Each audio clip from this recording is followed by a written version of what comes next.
इन तजर्बाकारों की तजर्बाकारी जरा चेक करें। मईशत बदहाल है, खजाना खाली है। बजट किस तरह से सामने आए, लोगों को क्या रिलीफ दें, किस तरह से ये पेश किया जाए, ये सारी सूरतें जो हैं वो अब आपके सामने ही है। ये तो गलत बात साबित हो गई है कि इमरान खान को सियासत नहीं आती है। मैं तो अर्ज कर चुका हूँ, सियासत अब भी नहीं आती। आम आदमी है जिसकी डेली की कंजम्पशन है, सुबह चाय जब पीता है तो नाश्ता उसका चाय बिना होता नहीं। कितने साफी शराब पीते हैं, नाम ले सकते हैं? एहसन इकबाल को पेट में मरोड़ उठ रहे थे। ये क्या टोपी ड्रामा है? कल से कहोगे नंगे घूमो तो नंगे घूमे, इसलिए कि हम कुछ नहीं बनाते। पागल तो नहीं है साले ये। अब ये लोग तो अपने आप को बहुत तजर्बाकार कहते थे। किसी हुकूमत के साथ 75 साल में ऐसा नहीं हुआ है कि चलने ना दिया जाए। इमरान खान के बस की बात ही नहीं है। सब्सक्राइब करें और बेल दबाएं ताकि कोई खबर रह न जाए।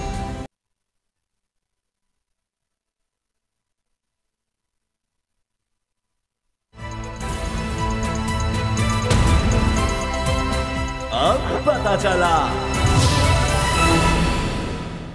अस्सलाम वालेकुम नाज़रीन, प्रोग्राम अब पता चला के साथ मैं हूं मोहम्मद कामरान। आज के प्रोग्राम में बात करेंगे हम पंजाब में बजट पेश करने के तनाज़े पर। देखेंगे कि हुकूमत मुश्किल फैसलों की आड़ में महंगाई पर कैसे जोर दे रही है और फैशिस्ट मोदी हुकूमत के मजालिम पर आलमी बरादरी की खामोशी का भी आज के प्रोग्राम में चर्चा करेंगे।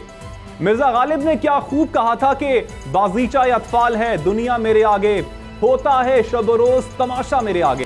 नाजरीन, एक तमाशा तजर्बाकारी के नाम पर इस वक्त मुल्क में भी जारी है। वो नाम नेहाद तजर्बाकार जिन्होंने पेट्रोल 70 रुपए फी लीटर करना था, डॉलर को 90 रुपए पर वापस लाना था, अवाम की जान महंगाई से छुड़वानी थी, क्योंकि उनके बकौल पीटीआई की हुकूमत नाअहल थी, निकम्मी थी, नालायक थी। रिजीम चेंज या अदम एतमाद का चक्कर चलाकर इन्होंने अपनी दिली ख्वाहिशें तो पूरी कर ली, लेकिन अब इनकी तजर्बाकारी का पोल भी खुलकर सामने आ गया है, बल्कि ये तजर्बाकारी अवाम पर भारी पड़ गई है। पता चल गया है कि अपने लिए रिलीफ पर रिलीफ और अवाम को तकलीफ पर तकलीफ ही इनकी तजर्बाकारी है। खबर मुलाहिजा करें कि विफाकी वजीर एहसन इकबाल ने अवाम से चाय की एक दो प्यालियां कम करने की अपील कर दी है। इससे पहले वजीर खजाना मिफ्ता इस्माइल ये मशवरा दे चुके हैं कि अगर 4 भाई हैं तो एक रोटी को बराबर बांट कर खाएं। अब सवाल यह है कि अगर अवाम ने ही कुर्बानियां देनी हैं तो फिर आप किस मर्ज की दवा हैं? आपने अच्छे भले चलते मुल्क को क्यों इस गड्ढे में धकेला? इमरान खान की हुकूमत लोगों को 12,000 रुपए दे रही थी तो वो गलत था। पेट्रोल 150 रुपए लीटर दे रही थी तो वो नाअहल थे। इनके दौर में लोड शेडिंग नहीं हो रही थी, फिर भी वो तजर्बाकारी थी। और इन तजर्बाकारों की तजर्बाकारी जरा चेक करें। मईशत बदहाल है, खजाना खाली है, लेकिन इनकी शोबाजियां, रंगबाजियां कहीं खत्म ही नहीं हो रही हैं। अवाम को 2000 देने का एहसान अजीम अभी शुरू ही नहीं हुआ, लेकिन इनकी मशहूरी के लिए करोड़ों रुपए के इश्तेहार दिए जा रहे हैं। अवाम चाय पीना छोड़ दें, रोटी खाना छोड़ दें, गाड़ियां बंद कर दें, पैदल चलना शुरू कर दें। सारे मशवरे, सारी मुश्किलात सिर्फ अवाम के लिए हैं। ये अपना चलन नहीं बदलेंगे। सच, बल्कि कड़वा सच यह है कि ये लोग महंगाई खत्म करने आए ही नहीं हैं। इन्होंने अदम एतमाद का चक्कर अवामी मफादात के लिए नहीं बल्कि अपने मफादात के लिए चलाया। कुर्बानियां अवाम दें, मुकदमे इनके खत्म होंगे, ECL से नाम इनके निकलेंगे, इलेक्शन में धांधली करने के इंतजामात अपने लिए किए गए हैं, नैब कवानीन में तरामीम एहतसाब से बचने के इंतजाम हैं। ये है असल में इनकी तजर्बाकारी। लेकिन बेशर्मी देखिए कि फिर अवामी मुश्किलात का जिम्मेदार PTI की साबिका हुकूमत को ही ये लोग करार दे रहे हैं। इमरान खान पर इल्जामात लगाए जा रहे हैं, लेकिन अवाम को सब पता है कि ये ज्यादा पुरानी बात नहीं है। यही 2 महीने पहले का जिक्र है। 2 महीने पहले लोड शेडिंग का नामो निशान नहीं था। बिजली के फी यूनिट रेट भी आज से बहुत कम थे। सब कुछ अच्छा चल रहा था। इसी खजाने के साथ एहसास प्रोग्राम चल रहा था, लंगर खाने खुले थे, पनागाहें काम कर रही थी, सेहत कार्ड पर एक पाकिस्तानी को 10 लाख तक इलाज की सहूलत भी हासिल थी, एक्सपोर्ट्स बढ़ रही थी, तरक्की की शरह भी अदब से ज्यादा थी। लेकिन फिर अदम एतमाद का चक्कर चलाकर ये तजर्बाकार आ गए। इनकी तजर्बाकारी से अब माशाल्लाह से 12-12 घंटे की लोड शेडिंग हो रही है। पेट्रोल 150 रुपए से 200 रुपए फी लीटर पर पहुंच चुका है और मजीद 30 रुपए इजाफे का भी खदशा जाहिर किया जा रहा है। डॉलर जो है वो डबल सेंचुरी कर चुका है। बिजली की कीमत भी अलग से ही झटके मार रही है। सब कुछ महंगा हो चुका है, लेकिन तजर्बाकारों के बकौल आटा, चीनी, घी सब कुछ सस्ता है। मैं कहता हूं बिल्कुल सस्ता है, लेकिन सिर्फ इश्तिहारों में, बाजारों में ऐसा कुछ नहीं चल रहा है। सवाल अब यह है कि इश्तिहारों की फजूल खर्ची और धोखेबाजी से हुकूमत कैसे चल पाएगी। सोशल मीडिया पर वायरल वीडियो हालात इस नहज पर पहुंच चुके हैं कि गरीब जेलों और कैदखानों में रहना चाहते हैं ताकि महंगाई से बच सकें। अगर ये वीडियो दुरुस्त है तो ये तजर्बाकारों की तजर्बाकारी के मुंह पर जोरदार तमाचा है। और एक तमाचा स्पीकर पंजाब असेंबली चौधरी परवेज इलाही भी बजट इजलास के मौके पर पंजाब हुकूमत को मार रहे हैं। ये क्या मामला है, इसी से ही आज के प्रोग्राम में गुफ्तगू का आगाज करेंगे। हमारे साथ मौजूद हैं एडिटर इन चीफ बोल न्यूज़ और मारूफ तजियाकार नज़ीर लगारी साहब, और किसी भी तारुफ के मोहताज नहीं है नूरुल आरफीन भाई। बहुत शुक्रिया नूर साहब आपके वक्त का। नज़ीर साहब आपका भी शुक्रिया। नज़ीर साहब आपसे गुफ्तगू का आगाज़ करना चाहूँगा। पंजाब में जो कुछ हो रहा है, क्या समझते हैं कि हमजा सरकार तैयार नहीं थी या फिर तजर्बाकारी जो कि परवेज इलाही की थी उन्होंने इनको मात दे दी है? अच्छा, आखिरी दिन में एक जगह पर शेर पढ़ रहा था अपने दोस्त, बहुत ही प्यारे दोस्त शुएब बेनज़ीर का, क्यों उदास फिरते हो सर्दियों की शामों में। ऐसा तो होता है, इस तरह तो होता है इस तरह के कामों में। तो और मैं लाहौर में ही था। अच्छा। और ये सारी सूरत हाल भी नज़रों के सामने थी।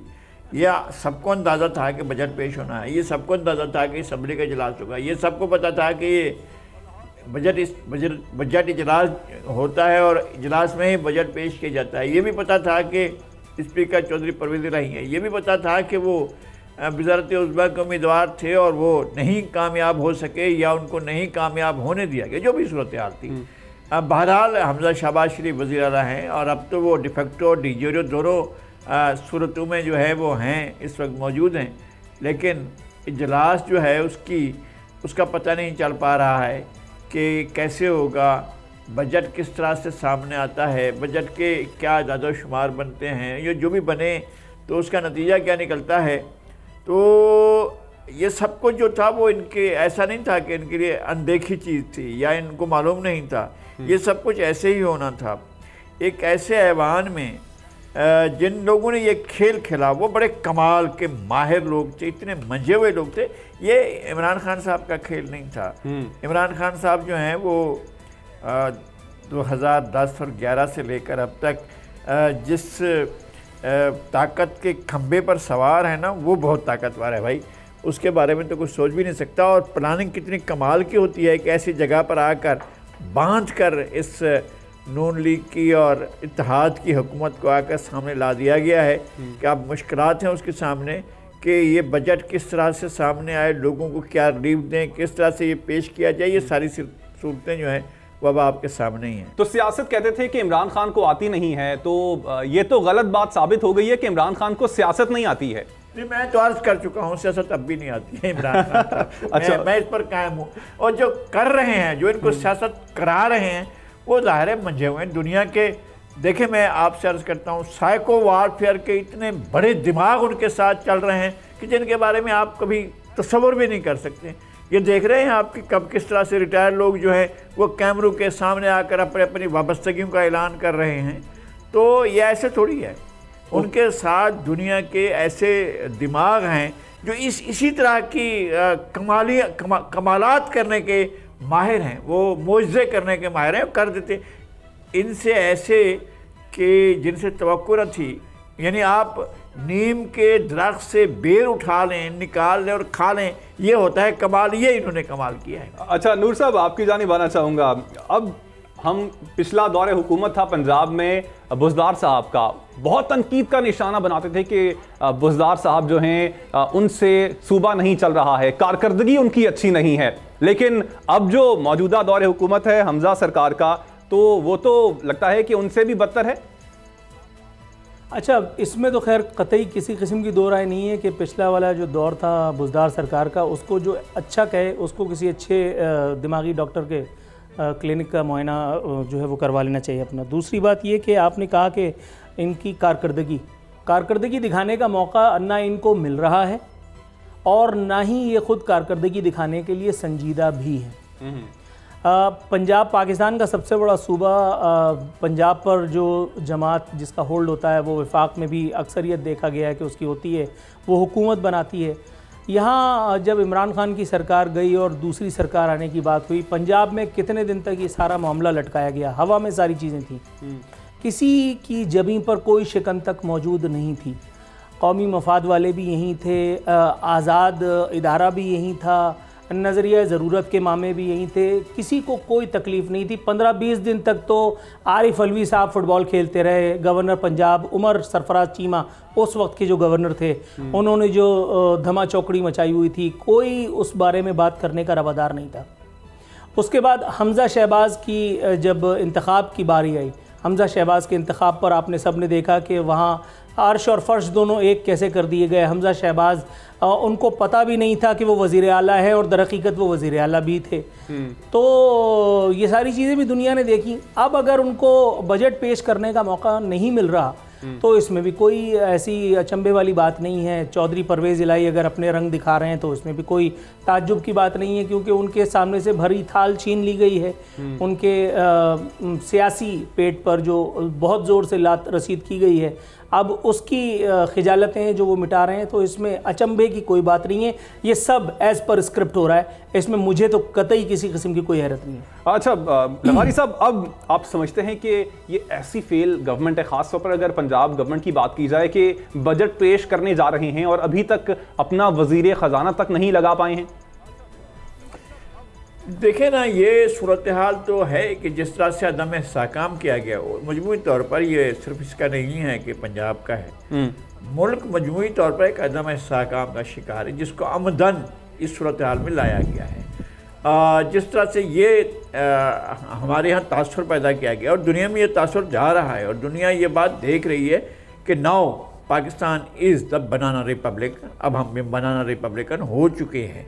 अब ये है कि पता नहीं चल रहा है कि इक़्तिदार का असल मरकज़ कहाँ पर है, पता नहीं चल रहा है कि ताकत के मराकज़ कहाँ हैं, पता नहीं चल रहा है कि डोरियाँ कहाँ से हिलती हैं और कहाँ से जो है लोगों को जो सामने खड़े होते हैं शेर बनकर उनको कैसे गिराया जाता है। सामने नहीं पता होता है कि जनाब अब कौन किस तरफ को जाएगा। ये सारी सूरत हाल पाकिस्तान में पैदा हो चुकी है। ऐसी सूरत हाल कभी भी नहीं थी, चूँकि एक दाखिली बहरान पाकिस्तान के रियासत के मुख्तलिफ अनासर में मौजूद है और वो अनासर इतनी धींगा मुश्ती कर रहे हैं कि लगता है कि उनको रियासत के मफादात की कोई परवाह नहीं। लगता है कि उनको पाकिस्तान के मजमूई ख़ुद मुख्तारी के मफादात से कोई ताल्लुक़ नहीं है। पाकिस्तान की ज़िंदगी और मौत के इस खेल के अंदर उन्हें इस बात से कोई परवाह नहीं है कि पाकिस्तान का क्या होता है। वो अपना खेल बड़ी दिलचस्पी से और दिल जमाई से और पूरी अपनी जो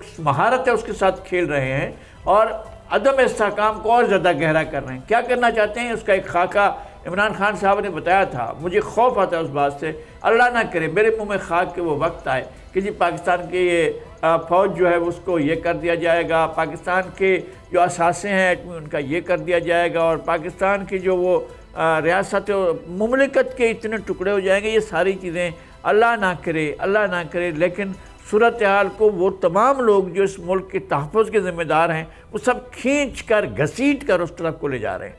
मुल्क में अब महंगाई की जो है उसकी बात की जाए तो वो आसमानों को छू रही है। आम आदमी के लिए 2 वक्त की रोटी खाना भी मुश्किल होता जा रहा है। इस सारी सूरत हाल में जो विफाकी वज़रा हैं वो किस तरह के बयानात दे रहे हैं? तो नूर भाई, अब जो हमारे विफाकी वज़रा हैं उनके बयानात आपने भी सुने, क्या कहेंगे आप? जो एक रोटी है उसको भी 4 हिस्सों में डिवाइड कर लें और अगर उस रोटी का साइज़ नहीं बताया कि कितना बड़ा होना चाहिए और 4 बंदे जो हों उनका साइज़ कितना एक होना चाहिए, छोटे छोटे बच्चे हैं वो भी एक रोटी के 4 हिस्से शायद करके ना खा सकते हों, क्या कहेंगे? ये इस तरह के बयानात जो हैं परहेज़ नहीं करना चाहिए? एक तो आवाम है पहले ही महंगाई से पिस रही है, फिर इस तरह के बयानात सुनते हैं तो उनका तो ज़िंदगी से ही दिल उठ जाता है कि अब इंसान करे तो करे, क्या करे? अच्छा, मिफ्ता इस्माइल और एहसन इकबाल ये पहले 2 अजहान, पहले 2 अशख़ास नहीं हैं जो इक़्तिदार मिलने पर दीवानगी का शिकार हो गए हैं। इससे पहले ऐसे पागलों की फहरिस्त में और बहुत सारे नाम आते हैं। वो डंडापुर जो है, जो संतरी बनने के लायक नहीं था, उसको मंत्री बना करके हम पे मुसल्लत किया गया था। वो इतना बड़ा दीवाना था, वो कहता था कि अगर टमाटर महंगा है तो जो आपसे महंगा टमाटर जो आपको बेच रहा है वो आपका भाई है, इसलिए आप चुपचाप लुट जाइए। फिर उस दिमागी मरीज़ ने ये कहा था कि अगर आप चाय में 9 दाने चीनी के कम डालें तो ये भी आपका हम पर बहुत एहसान होगा।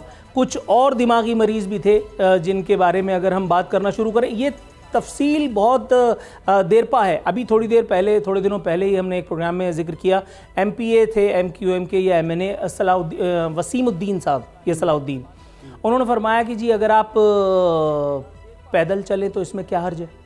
बात बिल्कुल ठीक है, लेकिन हमें ये तो नहीं बताया गया था कि ये हुकूमत हमें पैदल चलाने के लिए आई है। सिंध में MQM और पीपल्स पार्टी की जो मिली भगत है उसने तो हमें वैसे ही चिंची रिक्शों और टूटी फूटी सड़कों पर ला करके खड़ा कर दिया है। सिंध में अल्लाह मियाँ का अजाब जिस ज़मीन पर आना होता है वहाँ जरदारी साहब की हुकूमत पहले से मौजूद होती है, वहाँ पीपल्स पार्टी की भुट्टो वालों की हुकूमत पहले से मौजूद है। अब हमें और किस किस्म के अजाब में मुब्तला करना चाह रहे हैं ये लोग। तो अगेन मैं दोबारा कहूँगा कि ये दोनों अफराद, पहली मरतबा ऐसा नहीं हुआ है कि पाकिस्तान में इक़्तिदार मिलने के बाद कोई आदमी दीवानगी का, दिमागी मर्ज़ का शिकार हुआ है। हज़रत अली रज़ी अल्लाह तआला अन्हु का एक इरशाद पाक मुझे जहन में आता है कि इख्तियार और इक़्तिदार मिलने पर, दौलत मिलने पर इंसान बदलता नहीं बल्कि बेनकाब हो जाता है। ये सब एक एक करके बेनकाब होंगे, ये सब एक एक करके बेनकाब होंगे। दर हकीकत ये सब, विद ऑल ड्यू रिस्पेक्ट, लेकिन मुझे कहना ही पड़ेगा, ये सब एक हम्माम में नंगे हैं। अपना हराम इनको हलाल लगता है उस वक्त के जब ये इक़्तिदार में होते हैं, और जब ये इक़्तिदार में नहीं होते हैं तो इनको अवाम की चीखें इनके जो है ना पेट में मरोड़ का बायस बन रही होती हैं। अच्छा लगारी साहब, आमतौर पर जब पॉलिटिकल पार्टीज़ का पहला साल होता है उसमें वो मुश्किल फैसले लेती है, बजट जब पेश करती है तो वो मुश्किल बजट यूजुअली होता है क्योंकि उनके पास आगे के साल होते हैं अपनी परफॉर्मेंस दिखाने के लिए। अब ये जो PDM की हुकूमत है इसके पास शायद ये पहला और आखिरी मौका ही है अपनी बजट पेश करने के लिए, और इस बजट को पेश करने के बाद जिस तरह के आगे से बयानात सामने आ रहे हैं, जो आवाम को कहा जा रहा है, जो कि अभी हमने एक झलक अपने नाजरीन को दिखाई भी नहीं, अवॉइड नहीं करना चाहिए। अगर कुछ अच्छा नहीं कह सकते, आवाम को मुश्किल फैसले कर ही रहे हैं तो उसके बाद कम से कम इस तरह के बयानात से परहेज़ किया जाए। मुझे भी इस पर बड़े हैरत थी कि एहसन इकबाल को क्या हो गया कि वो इस तरह के मशवरे दे रहे हैं। लेकिन मैंने आज़ाद शुमार देखे हैं, दुनिया में इस वक्त कितने ममालिक होंगे, 200 ममालिक होंगे, दुनिया भर में कितनी चाय पी जाती होगी। ज़ाहिर है रोज़ाना दुनिया भर में हर जगह पर पी जाती है। दुनिया का सबसे बड़ा इम्पोर्टर चाय का आपको पता है पाकिस्तान है। यानी आप अपनी आबादी का हिसाब लगाएं, आपसे बहुत से मुल्क हैं जिनकी आबादी ज़्यादा होगी। इंडोनेशिया की आबादी ज़्यादा होगी आपसे, बांग्लादेश की आबादी आपके बराबर होगी या थोड़ा सा कम होगी। आपने मेहरबानी की हुई है कि आपकी आबादी बढ़ती जा रही है। ज़ाहिर है दुनिया के और बड़े ममालिक हैं, तो या तो आपकी चाय प्रोड्यूस करते, कैंडी से नूरेलिया तक मैंने श्रीलंका में सफ़र किया है, मैंने चाय के बागात देखे हैं, चाय की फैक्ट्रियाँ देखी हैं, चाय बन रही है, आपके पास वही इन्वायरमेंट है, भैया आप क्यों नहीं चाय उगाते? वही मौसम है, वही इन्वायरमेंट है, वही चीज़ें हैं, वैसी ही बारिशें हैं, वैसा ही माहौल है, तो आपके लिए चाय उगाना का प्रॉब्लम है? आपके पास तो बहुत बड़ा इनकैचमेंट का एरिया है जिसके अंदर आप जाकर चाय उगा सकते हैं और बहुत सी फसलें उगा सकते हैं। दुनिया के पास अगर ये सिस्टम होता है और इतनी ज़रख़ेज़ ज़मीन होती है, उससे वाइड फैला हुआ, इतना फैला हुआ आपके पास मैदानी इलाका है, दुनिया में बहुत कम मुल्कों के पास है, इतना फैला हुआ है, आप उसके अंदर इतनी ग़िज़ा भी नहीं उगा सकते जो अपना पेट भरे। इसी चाय है आपके पास गंदम उगाने के लिए, आप सोचेंगे शॉर्टेज अभी पैदा होने वाली है जो कि आप जरिए मुल्क के। जी मैं एक बार सिर्फ एक पॉइंट पे लगारी साहब से मैं कमेंट चाहूंगा। आपने चाय पे कह रहे हैं कि कम पिए क्योंकि इंपोर्ट करनी पड़ती है। आप पेट फूड देखें सर, पेट फूड पे आपने इंपोर्ट पे पाबंदी लगाई, बाद में आपको मरियम साहिबा ने ट्वीट किया कि जी आपको क्या नाम है पेट फूड जो है उसको खोलना चाहिए। चाय तो फिर इंसानों ने पीनी है, जो पेट फूड है उस पे, इससे ज़्यादा इंपोर्ट पे आपके पैसे लग जाते हैं। अगर यही इस चीज़ को ही आपने मिसाल बनाना है कि आपको ज़्यादा पैसा खर्चा करना पड़ता है जो कि बाहर से चीज़ आती है, पेट फूड पाकिस्तान खुद भी हालांकि बना रहा है, इसके बावजूद आप इंपोर्ट कर रहे हैं क्योंकि यहाँ की जो एलीट है, अशराफिया है, वो समझती है कि पाकिस्तानी पेट फूड है, वो उनके जानवरों के लिए उनके लिए नुकसानदेह है और वो खाएंगे तो उनकी पेट खराब हो जाएगा। लेकिन आप कह रहे हैं कि जो आम आदमी है जिसकी डेली की कंजम्पशन है, सुबह चाय जब पीता है तो नाश्ता उसका चाय बिना होता नहीं है। कामरान, मुझसे इससे ज्यादा सब्र नहीं हो सकता। शराब पे क्यों बात नहीं हो रही है? बिल्कुल ऐसा ही है। शराब पे क्यों बात नहीं हो रही? मौत आती है बात करते हुए। एक मिनट, अब टोकिएगा नहीं। कितने सहाफी शराब पीते हैं, नाम ले सकते हैं? कितने आज़ाद इदारे वाले शराब पीते हैं, नाम लेंगे? एहसन इकबाल को पेट में मरोड़ उठ रहे थे इसलिए कि अंकल लोग इनको बेरोजगार कर देंगे। कौमी मफाद वाले कितनी शराब पीते हैं, इनका नाम लेंगे? एक आम आदमी तुम्हें टैक्स दे रहा है, तुम फ्री में कुछ नहीं दे रहे हो। ये क्या टोपी ड्रामा है? कल से कहोगे नंगे घूमो तो नंगे घूमे इसलिए कि हम कुछ नहीं बनाते। पागल तो नहीं है साले ये? विद ऑल ड्यू रिस्पेक्ट, मुझे उल्टी सीधी बातें करनी पड़ रही हैं। जो आजाद इदारा जो कौमी मफाद तय करेगा वो होगा इस मुल्क में। कल से वो कहेंगे मैं 1 पाउंड का जूता पहन करके आऊं तो मैं इन लोगों का मुलाजिम हूं, ये मेरे हाथ की चाय छीनेंगे। ओ भाई, मेरे गले में हाथ डाल करके ये टैक्स लेते हैं, फोकट में मुझे कुछ नहीं मिलता। यहां पे प्रेस क्लबों में जाकर के देखो कितनी शराबें पी जा रही हैं। कौन माई का लाल बांधा करके बोलता है?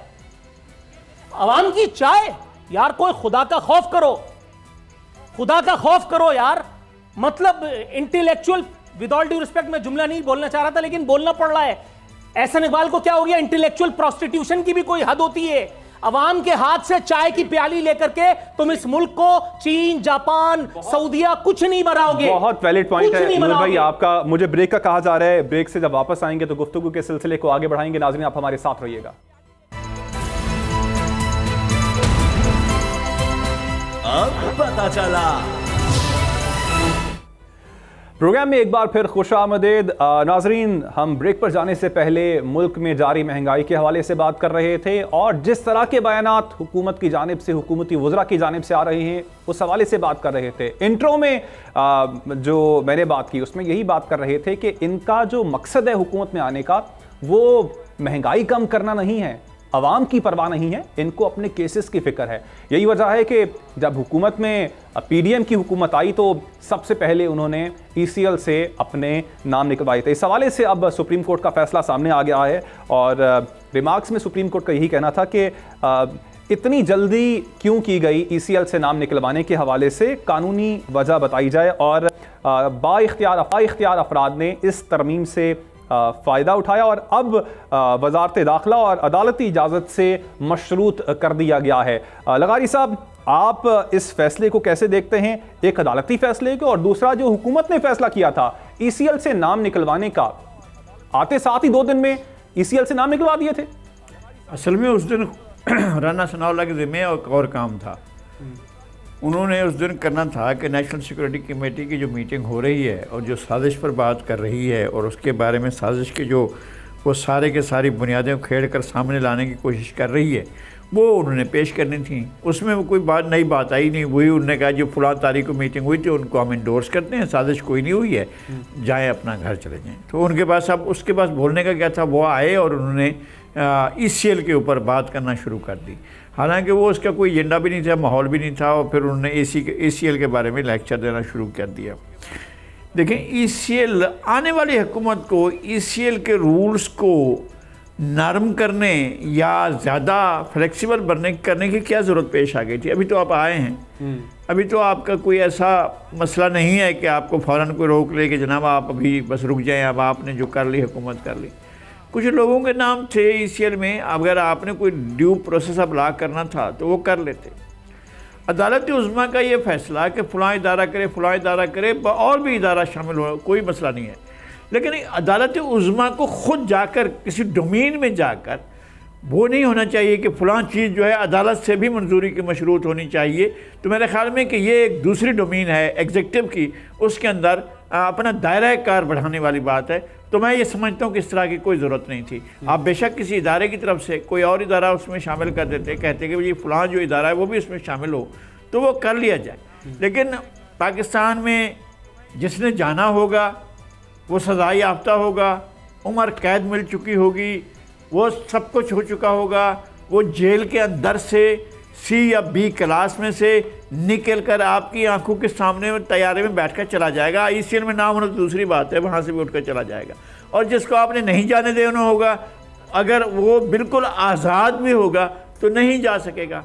ये पाकिस्तान में ऐसा नहीं हो सकता है। कैसे अब अरबों नहीं खरबों के जो असासों की तफसीलात के बारे में एक पटिशन चल रही है खुसरो बख्तियार साहब की, उसके बारे में क्या हुआ? उसके केस लगे हुए थे, वो तो चले गए, आराम से गए पेशावर, और पेशावर में बड़ी सहूलत थी कि वो आराम से वहाँ से चले भी गए। तो इस तरह की सहूलतें जो होती हैं, जिनको रवाना करना होता है आप आराम से रवाना कर देते हैं, जिसको वापस लाना होता है आप वापस लाने में भी कोई मसला नहीं होता है। अगर आपका इंटेंशन हो तो कभी ये इंटेंशन नहीं रहा है कि MQM का जो कोई एक साहब थे उनको वापस लाएं, या साबिक वज़ीर आज़म थे उनको वापस लाएं, या किसी और को, किसी का भी ये इंटेंशन ना इमरान खान साहब का था ना किसी और का था। तो ये सारी ऐसी बातें हैं। अब ये जो है हम बैठ कर कोई नई चीज़ें पैदा कर रहे हैं कि ECL का इशू ही नहीं है। ECL पर जिन लोगों के नाम होंगे उसकी मुताल्लिका वजारत या सिक्योरिटी इदारे या कोई और चीज़ जो है उसको रोक सकेगी।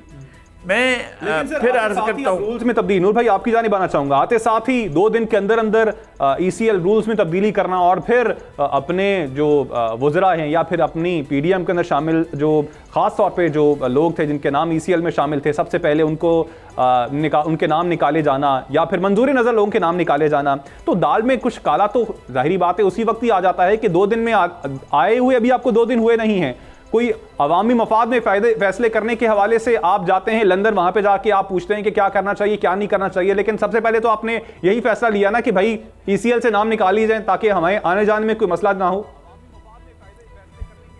कौन रोक लेगा इनको? सर कौन रोकेगा? सर अब सुप्रीम कोर्ट ने तो हुक्म दे दिया। एक मिनट, सुप्रीम कोर्ट की तरफ ना जाओ ना भाई, मेरे पास तो वकील के पैसे नहीं है।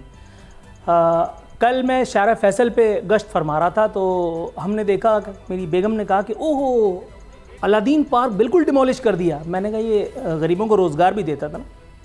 उसके बाद हम शारा फैसल पे एक मुक़द्दस इदारे की जगह से गुजरे, वहाँ पे एक बड़ी सी शॉपिंग मॉल बनाया था उन्होंने वहाँ पे कॉलेज की जो है वो स्टिकर लगा करके और आज़ाद इदारे के साबिक़ सियासतदान को बेवकूफ़ बना दिया। और वो ऐसा मर्द मुजाहिद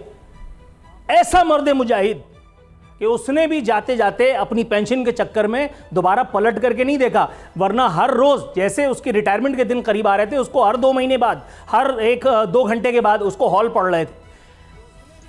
कानून, इंसाफ, अदल, मसावात, उसको बहुत शौक चढ़ रहा था। वो अपने आप को समझ रहा था कि मैं यहाँ का अमिताभ बच्चन हूँ, टर्मिनेटर हूँ। उसके बाद फिर मैंने अपने प्रोग्राम में नाम ले करके कहा, मैंने कहा भाई मेरी गाड़ी में बैठ।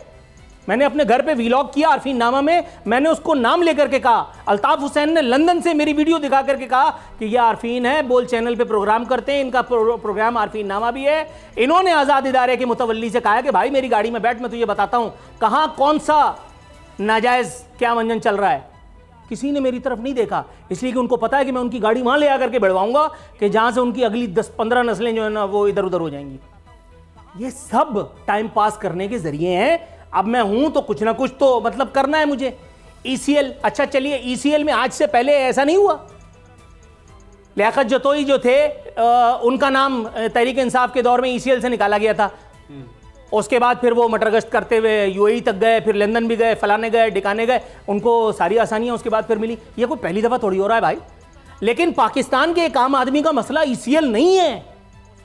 पाकिस्तान के एक आम आदमी का मसला ये है कि ये जो पाकिस्तान में हमारे ऊपर मुसल्लत किए गए ये हमारे सियासी या गैर सियासी नासूर, हमें इनसे निजात दिलानी है।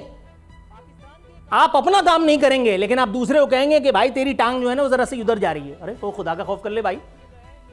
इस वक्त कितने लोग हैं जो पाकिस्तान में कानून की बहाली पर इस वक्त यकीन रखते हैं। आप जरा वोट कर लीजिए, आप अपने कैमरामैन को भेजिए, अपने प्रोड्यूसर को भेजिए, किसी रिपोर्टर को असाइन कीजिए। कोई एक आदमी ये कह दे, नीचे से कोई एक आदमी ये कह दे कि हाँ पाकिस्तान वाकई जो है वो अमनो इंसाफ का, अदलो इंसाफ का गहवारा है, चलो मैं अपनी हजामत बनवाने के लिए तैयार हूँ।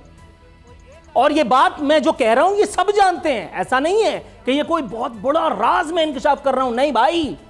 अभी जब जाने का वक्त आ जाएगा उसके बाद फिर कराची में जो है वो गैर कानूनी इमारतें लाओ भाई। कौन सी गैर कानूनी इमारतें? तुम्हारी नहीं, पे गिरा देंगे, चलो भाई अब जिसकी उसमें गर्दन फंस गई उसके बाद फिर उससे अपना काम निकाला जाएगा। कराची में मतलब आपको पूरे मुल्क में कहीं कोई चीज़ नज़र नहीं आती। जहां इस्लामाबाद में आप बैठे हैं वहीं नाक के नीचे वहां पे किसके किसके किसके अपार्टमेंट्स हैं, नाम लेना शुरू करूं अभी इस वक्त दड़ से प्रोग्राम ऑफेयर हो जाएगा, कौमी मफाद फौरन आड़े आ जाएगा। ओ भाई छोड़ो यार। अच्छा लगारी साहब, अब इससे पहले जो हुकूमत थी कम से कम बादियों नज़र में ऐसे लगता था कि आवाम के लिए वो फैसले कर रही है, आप इख्तलाफ कर सकते हैं उस बात से, लेकिन अभी की जो मौजूदा पीडीएम की हुकूमत है वो तो अदाकारी भी नहीं कर रही है। कोई इस तरह की चीज़ें ही कम से कम लोगों को आई वॉश के तौर पर ही दे देता है कि यार हम जो फैसले कर रहे हैं वो आवाम के मफाद में कर रहे हैं। आप धड़ल्ले से आप बयानात भी देख रहे हैं और जो उनके अमाल हैं वो भी हमारे सामने है कि ECL से नाम निकलवाने के लिए इन्होंने 2 दिन भी वेट नहीं किया कि सबसे पहले तो हम अपने बाहर जाने के जो रास्ते हैं वो ओपन करें, उसके बाद देखेंगे कि हमने फैसला करना क्या है अवाम के हवाले से। हुकूमत को हुकूमत में आने वाली जो हुकूमत में आती ही जिस बुखलाहट का सामना करना पड़ा है उस बुखलाहट से जान छूटे तो वो बाहर जाएं। अभी तक बेचारे बुखलाए हुए हैं, अभी तक तो इस कुर्सी को मिलने के बाद उस पर बैठ ही नहीं पाए हैं कि अंगड़ाई भी ना लेने पाए थे, तो छोड़ दिए, हाथ ही उठा दिए उन्होंने, तो खोल दिए हाथ। तो ये है उनके साथ सूरत हाल, तो वो अभी तक तो वो कुर्सी पर बैठ ही नहीं पाए हैं। तो सर उनको इस बात का पता नहीं था। अब ये लोग तो अपने आप को बहुत तजर्बाकार कहते थे। किसी हुकूमत के साथ 75 साल में ऐसा नहीं हुआ है कि चलने ना दिया जाए। ये इमरान खान के बस की बात ही नहीं है। छोड़ें आप इस बात को, क्यों हम बैठकर बात करें। हम इस बात पर बैठकर क्या बहस करें कि क्या हो रहा है मुल्क के अंदर, क्या नहीं हो रहा है मुल्क, कौन मुल्क को चला रहे हैं, कौन मुल्क को नहीं चला रहे, किस तरह से हम मुल्क को बनाना रिपब्लिकन बना रहे हैं, किस तरह से नहीं बना रहे हैं, किसके हाथ में कुंजियां हैं, किसके हाथ में कुंजियां नहीं हैं, किसके हाथ में एक ताकत है, किसके हाथ में ताकत नहीं है, कौन मुक़्तदर है, कौन गैर मुक़्तदर है। हर में मबाहिस में क्या है। 75 साल में आज तक आपको ऐसा लगा है कि यह हुकूमत जा रही हो, जाने वाली हो, और उसके बाद जो नई हुकूमत आने वाली हो उसको पैर धरने की जगह ना मिल रही हो, ठीक, उसको कहीं बैठने का मौका नहीं मिल रहा, उसको तो नाखून चन्ने चबवाने के लिए सारा मनसूबे बना लिए। सर हमारे साथ ही मौजूद रहिएगा। इस वक्त मुझे ब्रेक का कहा जा रहा है और ब्रेक से जब वापस आएंगे तो एक लगारी सफरवारी और आरफी नामा पे बात करेंगे। इस ब्रेक के बाद नाजरीन आप हमारे साथ रहिएगा। अब पता चला प्रोग्राम में एक बार फिर खुशामदीद। सिंध का बजट भी पेश कर दिया गया है। 1700 अरब रुपए से ज़ायद का बजट पेश किया गया है और आम आदमी के लिए इसमें जो सुनने वाली बात होती है वो यही होती है कि उनकी तनख्वाहों में इजाफा कितना हुआ है। तो सिंध हुकूमत ने भी 15% तनख्वाहों में इजाफे का ऐलान कर दिया है। एक लगारी सब भारी में बात करेंगे नज़ीर लगारी से इसी हवाले से। लगारी साहब, अब सिंध हुकूमत ने भी अपना बजट पेश कर दिया है। इसको वैसे यूजुअली जब भी बजट की बात आती है तो आम तौर पर आम आदमी जो है वो यही समझता है कि ये अल्फाज का, नंबर्स का हेर फेर होता है, इसके अलावा आम आदमी के लिए इसमें कुछ नहीं होता है। सिंध का बजट है, सिंध में हम रहते हैं, आम आदमी के लिए इसमें क्या है और क्या उम्मीद रखे कि क्या कुछ अच्छा होगा उनके लिए आने वाले साल में। सुबह होती है, शाम होती है, होती है। हम तो आज़ाद शुमार की बात करते हैं जो पेश किए गए हैं। इसमें तो ये है डिफिसिट का बजट है और 33 अरब रुपए का खसारा है इस बजट के अंदर, और वसूलियाँ जो हैं वो 16 खरब 79 अरब की होंगी और जो बजट है वो 17 खरब 13 अरब का होगा। और सालाना तरक्याती अखराजात की मद में जो है वो 3 खरब 32 अरब रुपए रखे गए हैं और उनमें जारी स्कीमें जो हैं 2506 होंगी और नई स्कीमें 1652 होंगी। ये जो बुनियादी तनख्वाह में 15% बढ़ा दिया गया है, इडहाक रिलीफ अलाउंस दिया जा रहा है, तो ये आपने पहले ही बता दिया। पेंशन में 15% इजाफा हो रहा है। तालीम के लिए 3.25 खरब हैं, तकरीबन 3 खरब 26 अरब और 2 खरब 30 अरब रुपए जो हैं वो हेल्थ के लिए रखे गए हैं। और सिंध में पब्लिक सेक्टर में 7 यूनिवर्सिटियाँ कायम की जाएंगी या उनके कैंपस कायम किए जाएंगे। वाटर एंड सीवरेज बोर्ड जो है इसके लिए 2 खरब 24 अरब 7 करोड़ रुपए रखे गए हैं। मेरा ये ख्याल है कि अगर ये होता है तो किसी को पानी का मसला नहीं रहेगा। गुजर नाला, महमूदाबाद और रोंगी नाले के मुतासरीन की आबादकारी के लिए उनकी आबादकारी जो है उसके लिए ये 94 अरब 23 करोड़ रुपए रखे गए हैं। ये एलोकेशंस हैं जो इन्होंने की हैं। अब इन एलोकेशंस पर कितना अमल होता है ये ज़ाहिर है हम अगले साल देखेंगे, इसलिए कि पिछले सालों की कारकर्दगी का हमने कोई ऐसा मयार नहीं बनाया है कि चेक तो करें कि हुजूर जो पैसे मुख्तस किए गए हैं वो कहीं लग भी रहे हैं कि नहीं लग रहे हैं, या गैर ज़रूरी अखराजात हो रहे हैं, या कोठियाँ बनती जा रही हैं, या महलात बनते जा रहे हैं, या बागात बनते जा रहे हैं, या तरक्यात हो रहे हैं तो इनफरादी हो रहे हैं। यह हम देखने की हमारे यहाँ कोई सिस्टम मौजूद नहीं है किसी भी शोबे में। अगर ऐसा सिस्टम होगा तो वो भी हम देख लेंगे, लेकिन जो अखराजात मुख्तस किए गए मैंने उनके आपको आज़ाद शुमार बता दिए हैं। अब सर हमने ये देखा है कि अगर खैबर पख्तूनख्वा की बात की जाए या फिर पंजाब की बात की जाए, वहाँ पर डिफरेंट पार्टीज़ क्योंकि आती रही हैं। अगर गुज़श्ता डेढ़ दहाई की बात कर दी जाए तो उसमें होता कुछ ऐसे है कि आवाम जो है रिजेक्ट कर देती है, उनको रिज़ल्ट भी चाहिए, और पंजाब में ख़ास तौर पे रिज़ल्ट्स आपको कई मकामात पर नज़र भी आते हैं। लेकिन अगर हम सिंध या बलोचिस्तान की बात करें, बलोचिस्तान के चले डायनामिक्स और हैं, सिंध की बात कर लें तो सिंध के हवाले से हमें वो चीज़ नज़र नहीं आती है ख़ास तौर पर जो कि हमें दीगर दो सूबों की जिनकी मैंने बात की वो हमें नज़र आए। और फिर हम ये भी देखते हैं कि वही गुज़श्ता हुकूमत दोबारा से बराजमान भी हो जाती है और धड़ल्ले से सब कुछ कर रही होती है जो कि पहले कर रही होती है।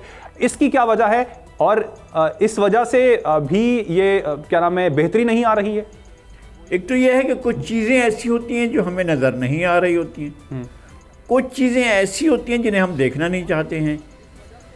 जो इंफ्रास्ट्रक्चर की तबाही हुई है सिंध के अंदर और उसकी जो बाद में और डिज़ास्टर से हुई, यानी सैलाबों से और दरियाए सिंध 90 किलोमीटर अपने मेन जो जिस जगह पर बहता है उसको छोड़कर वेस्ट में चला गया 90 किलोमीटर, इसी तरह से ईस्ट में भी चला गया था। हर चीज़ तबाह तहस नहस हो गई थी। ज़ाहिर इंफ्रास्ट्रक्चर बहाल हुआ है, चीज़ें बहाल भी हुई हैं। हमने एक नज़र ये रखी है कि सब कुछ ख़त्म हो गया है, सिंध में तो है ही नहीं। सिंध में चीज़ें हैं, सड़कें बनी हैं, हमने उन पर सफ़र किया है।